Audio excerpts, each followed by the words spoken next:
of people's behinds. It's more so just the natural flow of logic. I mean, fast forward 20 years from that 2001 incident, and even Dan Bongino was saying it. A year and a half after that, I'm in a green room at Fox, and I'm not going to say who because they didn't give me permission to share it, but the short story, but I don't know who they are. It says, Epstein's an intelligence asset for people in the Middle East, right? I'm like, no, I didn't know that. I'm like, you sure of that? The person, let's say, is like, I'm absolutely sure of that he's either a witting or unwitting asset, intelligence asset, meaning his plane and that island, the cameras, there's a big assumption out there that these videotapes were exclusively in the custody of Epstein.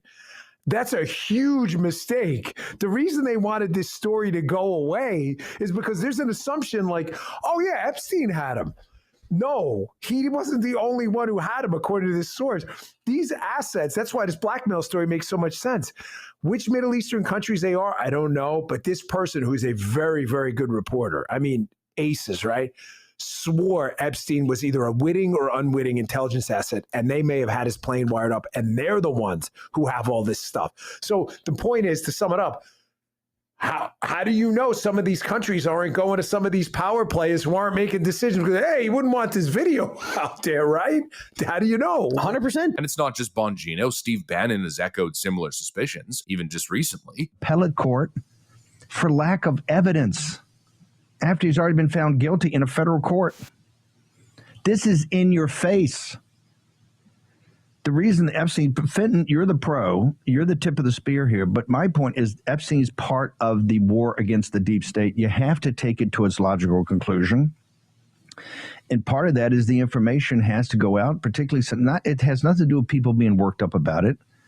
It's about the deep state. It's about the intelligence services. It's about how the intelligence services work with foreign intelligence services.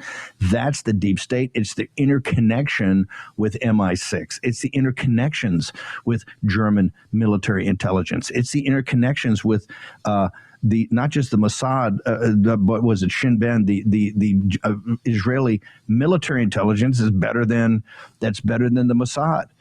It's also with some of the Arab states' intelligence services. And so that, of course, leads the public speculation now to the thinking that the DOJ just clearly doesn't want to release these files because it's not just some names in a black book, and not just to protect innocent people who may have just been tangentially connected to Epstein, unknowing of all the sinister stuff that he was up to. Oh, but potentially it's all to protect their own dirty laundry. It's not hard to imagine why certain agencies or high-ranking officials would want the Epstein scandal buried 6 feet deep. And maybe, just maybe, they thought that they could hand over that initial binder of redacted documents, show up for the photo op, the smiles holding up the binders, and maybe that would be enough to kind of satiate the public temporarily, and hoping the outrage would be the minority and would simply go away. But of course it hasn't. Now, if anything, it seems the push is extra strong, maybe stronger than ever before. We've got Tom Fitton at Judicial Watch going absolutely relentless. Tom, he sounded pretty definitive there, so what changed?